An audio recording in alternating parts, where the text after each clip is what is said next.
தமிழ்நாட்டின் வளர்ச்சி பயணத்தில் ஒருவரையும் பின்தங்க விட மாட்டோம். வெல்வோம் ஒன்றாக. கள்ளக்குறிச்சி மாவட்டம் திருக்கோவிலூர் அருகே மேலதாளனூர் கிராமத்தில் உள்ள பெரிய ஏரியில் வருவாய்த்துறை அதிகாரிகள் உதவியோடு லோடாக லாரியில் வண்டன்மண் கடத்தப்படுவதாக குற்றச்சாட்டு எழுந்திருக்கிறது. விவசாய பயன்பாட்டுக்கு என கூறி ரியல் எஸ்டேட் நிறுவனங்களுக்கு மண் விற்கப்பட்டு வருவதாகவும் பகீர் குற்றச்சாட்டு எழுந்திருக்கிறது. இது தொடர்பான விவரங்களுக்காக ஜனார்த்தனன் இணைந்திருக்கிறார். வணக்கம், கள விவரங்களை வழங்கலாம். வணக்கம் கௌதமி.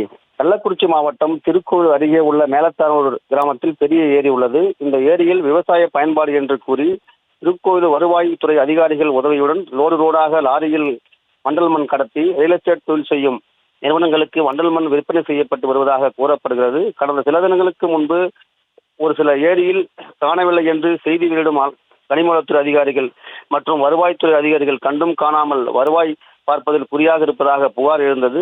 எனவே சம்பந்தப்பட்ட வாகனங்கள் பறிமுதல் செய்து மாவட்ட நிர்வாகம் இதுபோன்ற சட்டவிரோதமாக வண்டல் மண் கொள்ளையில் ஈடுபடும் அதிகாரிகள் மீதும் உரிய நடவடிக்கை எடுக்க வேண்டும் எனவும் சம்பந்தப்பட்ட லாரிகளை பிடிக்காமல் கண்டும் காணாமல் இருக்கும் போலீசார் மீதும் உரிய நடவடிக்கை எடுக்க வேண்டும் என மாவட்ட நிர்வாகத்திற்கு சமூக ஆர்வலர் தரப்பில் கோரிக்கை எழுந்துள்ளது. கவனம்.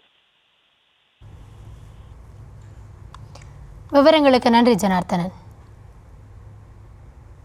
தமிழ்நாட்டின் வளர்ச்சி பயணத்தில் ஒருவரையும் பின்தங்க விட மாட்டோம். வெல்வோம் ஒன்றாக.